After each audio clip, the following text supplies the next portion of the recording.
This episode of the Brilliance Plus Passion podcast is brought to you by Groundhog Day is an event, not a business strategy. Are you ready to finally solve those pesky issues that keep holding back your business success and never seem to go away? Embrace the power of the spring formula that unearths the issues and opportunities burrowed beneath the surface, and grow your business so you thrive from your intersection of your brilliance and your passion. Claim your copy today at www.thegroundhogbook.com. Welcome to the Brilliance Plus Passion podcast. Join us as we celebrate entrepreneurs, business creators, and brilliant minds who reveal what they are doing to make the world a better place by being part of it. Be sure to visit our website at www.brilliancepluspassion.com. While you're there, subscribe to us via your favorite network. Now sit back, lean in, tune in, get your notepad and 2 pens ready, and let's get started. My name is Adam Homey. I am your host, and I am honored by your wise decision to tune in and invest in yourself today. The Brilliance Plus Passion Project is dedicated to spotlighting entrepreneurs, influencers, change makers who make the world a better place by being part of it and by their contributions to it. And today, we have somebody with us who we've been wanting to have on this show for, about 5 years, give or take. Somebody I've known from many seminars we've been at together. Phil and I are both acquainted through our multiple times guest, Captain Jim Palmer, the Dream Business Coach, and we've had the chance to hang out at the various Dream Business Academy events. And his name is Phil Brakefield. He is the author of the Philly Kid Chronicles, Life, Dogs, and Rock and Roll, which is going to be pretty interesting. Now, normally I have the guests just tell us who they are, but I want to read this bio myself. Phil Brakefield promoted concerts for and toured with the king of rock and roll, Elvis Presley, the chairman of the board, Frank Sinatra, Elton John, Glen Campbell, John Denver, Jimi Hendrix, Three Dog Night, Led Zeppelin, Grand Funk Railroad, Neil Diamond, the Moody Blues, and many others in this list of what is essentially my Spotify playlist. He started his own corporate recognition incentive and apparel company and became the primary supplier to the 3 major independent hardware chains in the country, Ace, True Value, and Do It Best Hardware. Phil's written a number of books, both business-oriented and personal, and continues to write right up until about 5 minutes ago. In fact, when he logged into the StreamYard room here, he was just in the middle of inking another publishing deal. So we'll see how that goes. Phil, it's great to chat with you again. Now, how you doing, man? Man, I'm doing great. It's so nice to see you, and it's the first time we're not interacting in person. It's kind of unusual, but I'll take this. This is good. Well, the world turns in many different ways. So, first of all, what are you up to these days other than writing? What is it that you do? Like, is there a product or a service or a business? Yeah, kind of going back to the promotional products and the apparel stuff. I actually sold that company and business and, in quotes, retired about 6 or 7 years ago. But I kept a handful of close to my heart clients, like our mutual friend Jim Palmer. And so I take care of those folks, and primarily these days I'm writing and learning more and more about how much I don't know about writing, but it just fascinates me and I enjoy doing it. So that's what I'm involved in these days. Absolutely. So how does the work you do make the world a better place? You'll have to forgive me because I never can get through this without getting emotional. I know the reason why, and listeners, just bear with us. It's all right. Phil has a very touching story, so take the time you need. Thank you. I appreciate it. About 6.5 years ago, I lost my daughter to a drug overdose.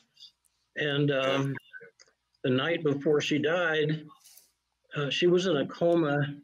And I don't know if she heard me, but I swore to her that based on the fact that we had just learned that she had become an organ donor without ever telling anyone in the family. And you had to know Jamie to understand how typical that was of her. Yeah. She became an organ donor, and I thought, my God, what a legacy. And so I told her I would figure out a way to honor that legacy. And as it turned out, all that stuff that you mentioned in my bio, which had never made sense to me before, all of a sudden had a reason. And so I decided to write that book that you mentioned. And I could draw on all those experiences that I had because people seem to find that just eternally fascinating. So I'm hopeful that by writing that book and taking all the proceeds that come from it to help young people who struggle with addiction challenges, that I'm making a difference in the world. And I don't care if it's, I won't say I don't care. If it's one kid or 1,000, I'm happy with it. I just want to help somebody who needs help. Yeah. Yeah. So in light of everything, what are a few of the frequently asked questions you get from people who have heard of you and are exploring the possibility of working with you or partnering with you? Well, this kind of goes back to the promotional products and apparel days. The question I always get is, what's the cheapest thing that I can do to promote my business? And you as a marketer understand how that just is fingernails on a chalkboard. It's not the cheapest, it's the most cost effective that you really want to know about. And they also want to know, can they have a custom program with 17 items by the end of next week? And that also is pretty much a pipe dream. So that's kind of a 2-for-1 question there. How many things can I do, and how short of time can I do it, and what's the cheapest way to go? And it makes me crazy, but it made me crazy for 50 years, so I should be used to it by now. What are a few questions you wish people would ask? I wish they would ask me, how much can I cost effectively spend to get the exact client that I want for the long haul? And baked into that question is the assumption that they know the lifetime value of their customers, that they have a firm grip not only on their current business, but the ancillary businesses that can be grown from that. And I know that's a tall order, because most people, by the time they get around to thinking about promotional items, it's the week before the event, and it's always just such a scramble. But the service that I could do for folks was to make them stop, take a deep breath, and do a little bit of a deep dive on how can we make the most effective impression on their ideal customer and keep them top of mind beyond the event or whatever. You and I kind of go back to this. You were the world's greatest roadie when at the Dream Business Academy, I presented our friend Jim Palmer with his Dream Business Academy guitar. And that didn't just come about because it just seemed like a cool thing to do. It came about because I knew Jim, I knew he loved music, I knew he was a guitar player, and I knew he would just be a spectacular roadie. So that's kind of the thought process that goes into any promotional thing that you want to do. You really need to think about it and give it some time and let it bake a little bit. And interestingly enough, what happens is you not only impress your customer, but it keeps you, the supplier, top of mind with them forever, because you just did the coolest thing ever. Jim still talks about his guitar, and it appears in every one of his interviews on video too. So I'm getting a little playback from that as well. Kind of mercenary, that's part of the game. Absolutely. So we're getting a little playback from me too, but we're going to keep soldiering on. This is how podcasting really works, folks. So what we're going to do now, Phil, is we're going to shift gears, and this is where we get to learn about Phil Brakefield, the man. So first, what would people who know you be surprised to learn about you? I have a two-pronged answer to that. The one really blows people away. I was at one time a leg model. I had killer legs for some reason. I played a lot of sports and they just developed. And so I ended up doing some runway work and some photography work as a leg model, which I really detested, but it was good money for the gig. And the other one is, and actually this story is in the book. I took Jimi Hendrix out to a cowboy redneck bar in Texas for a beer one night after a concert, and we actually survived that experience. And not many people can say they went out with Jimi Hendrix for a beer. Wow, you're right. You're right. That is quite a story. So what do you hope people say about you when you're not around to hear it? Hopefully that I'm a graceful, good-humored guy who you have to push real hard to get him upset. I really try to make room on the couch for everybody and understand all viewpoints. And that's not to say people think of me as a doormat, but I'm just a respectful sort of guy. I hope that's what they think. Yeah. So if you could go back in time, and this may be a tough question, but I'm going to ask it.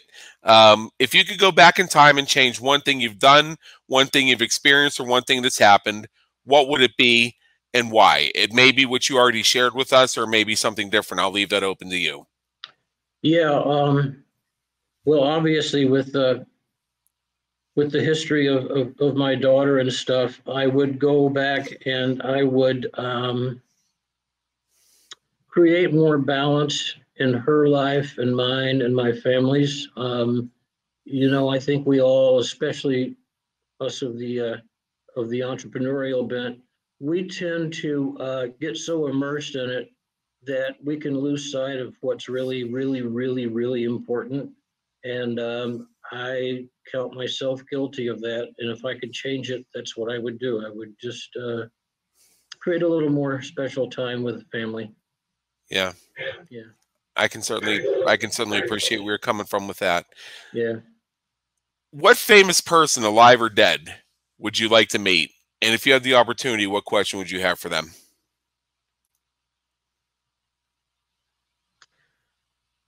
I am always fascinated by Einstein. I read a lot of stuff about him, and what a Renaissance guy.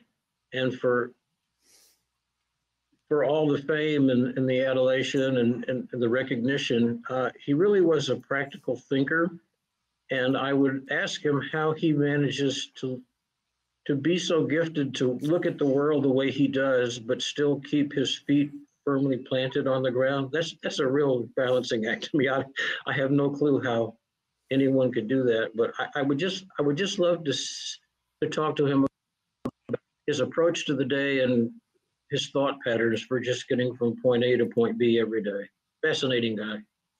Yeah, he was also very messy. So when I look around my apartment and I see that there's a bit of a clutter about, I think I'm just a genius.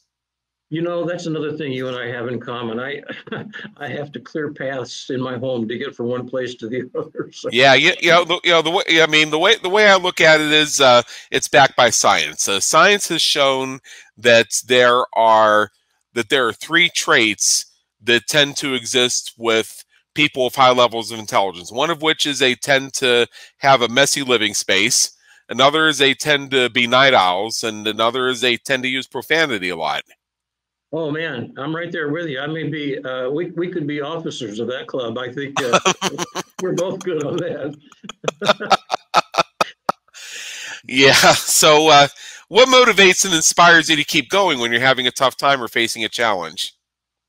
Again, and I hope your listeners and viewers understand this. It goes back to my daughter. Mm-hmm. When I think of the struggles that she went through for so many years, day in and day out, and the ups and downs and the frustrations, anything that I experience is child's play compared to that. So if I'm having a bad day, I just think, you think you're having a bad day? Nah, you're not having a bad day. Yeah, I can appreciate that. So in a moment, I'm going to share with our audience a very special gift you have for them. Very special gift. So I'm going to do that for you. But the final question I have for you is, in general, because we're going to be done in about 1 minute, what is one thing that you encourage our listeners to do as soon as they finish streaming this episode? I would say take whatever your strong suit is in life, whether it's creating podcasts or writing or running marathons or rescuing dogs, whatever it may be, and put it to its fullest use at least once a day on behalf of someone else. Just be kind and make a difference to someone. It doesn't matter what it is. It's just the act of being kind, using what you were blessed with having. Yeah. Makes a lot of sense. So here's the gift. And this is what our listeners will want to do is they'll want to email Phil at phil@thephillykidbook.com. phil@thephillykidbook.com. Philly is spelled Philly, like Philadelphia. And here is the gift. This follow this closely. When you email Phil and you tell him you heard him on the Brilliance Plus Passion Project, mention either life, dogs, or rock and roll. 3 things: life, dogs, or rock and roll. Pick one of those things. Tell Phil which one you're picking, and he will send you a free PDF of all the chapters in that section of his book. So again, you're going to email him at phil@thephillykidbook.com, and you're going to mention life, dogs, or rock and roll. Pick one. And when you do, he will send you the relevant chapters from his book on that topic. And with that, Phil Brakefield, thank you so much for being with us today and for your courage and vulnerability and sharing. It's been an honor, and believe me, an education. Thank you for tuning into the Brilliance Plus Passion podcast, where we celebrate entrepreneurs, business creators, and brilliant minds who are making a difference for their community, market, and audience. Remember to visit our website at www.brilliancepluspassion.com and enjoy even more great episodes like this one. Again, while you're here, subscribe to us via your favorite network. We look forward to seeing you next time on the Brilliance Plus Passion podcast.